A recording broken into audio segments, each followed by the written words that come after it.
નમસ્કાર, આપ જોઈ રહ્યા છો સ્પાર્ક ટુડે ન્યૂઝ। થરાદ શાક માર્કેટમાં દબાણ હટાવવાની કામગીરીની શરૂઆત કરાઈ। થરાદ જિલ્લાના નગરપાલિકા દ્વારા શાક માર્કેટ વિસ્તારમાં દબાણ હટાવવાની સઘન કામગીરી કરવામાં આવી। આ કામગીરીને પગલે મુખ્ય બજારના દુકાનદારોએ સખત રોષ ઠાલવ્યો અને નગરપાલિકા સમક્ષ શાક માર્કેટના વેપારીઓને વ્યવસ્થિત જગ્યા ફાળવવાની માંગ કરાઈ। થરાદ શહેરના જાહેર માર્ગો અને બજારોમાં ટ્રાફિકની સમસ્યા હળવી કરવા અને રાહદારીઓની સુવિધા જળવાઈ રહે તે માટે નગરપાલિકા તંત્ર દબાણ હટાવી રહ્યું છે। જોકે દુકાનદારોએ આક્ષેપ કર્યો કે દબાણના કારણે તેમને વેપારમાં મુશ્કેલી પડી રહી છે અને નગરપાલિકાએ અગાઉ કોઈ વ્યવસ્થિત વૈકલ્પિક વ્યવસ્થા કરવામાં આવે તેવી માંગ કરી હતી। થરાદ શાકભાજી એસોસિએશન પ્રમુખ બરકતભાઈ રાવમાં બોલું છું કે ભાઈ અમારા થરાદની અંદર આ જે શાક માર્કેટ છે તે અમને સરકારે બહાર લે અને 2010ની અંદરથી અમે અહીં આગળ એ વખતે તો બહુ જંગલ જેવું હતું, પણ 15 વર્ષની અંદર અમે આગળ જંગલમાં મંગલ કરી નાખ્યું છે, તો અમારું કોઈ અડચણરૂપ છે નહીં।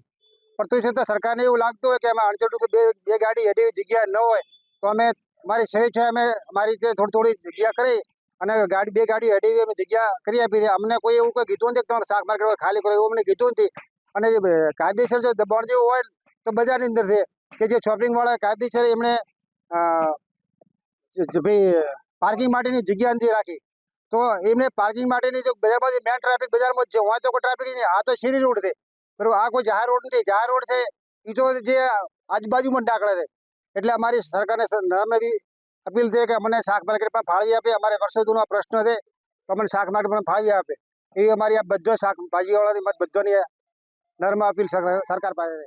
સરકારશ્રીએ દબાણ ઝુંબેશથી ઉઠાવેલ છે, સરકારશ્રી અનુસાર સારું છે, પણ અમારે સરકારશ્રીએ કલેક્ટર સાહેબ શ્રીએ રવિશંકર સાહેબ શ્રીએ બેહાડેલ છે શાક માર્કેટમાં, અને અમારી છાસવારે શાક માર્કેટ વાળાને હેરાન કરવામાં અમારી 500 લારીઓ દુકાનો શાકભાજી લસણ તમામ ચીજ વસ્તુ વેચાણ કરીએ છીએ જનહિતમાં, બરોબર છે। તો સરકાર છાસવારે અમને હેરાન કરવામાં આવે છે।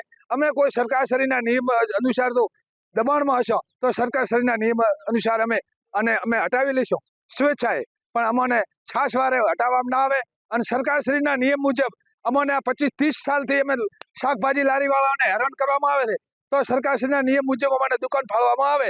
અને 2010ની સાલમાં ઝુંબેશ ઉઠાયો હતો, પોંચાભાઈ હતા માળી ચીફ ઓફિસર, પોતાએ ઝુંબેશ ઉઠાયો હતો અને પોતે નમૂનાપુર કલેક્ટર સાહેબ રવિશંકર સાહેબ શ્રીએ દુકાન બનાવી હતી। એ રીતે અમને સરકારશ્રીના નિયમ મુજબ અમને દુકાનો ફાળવવામાં આવે।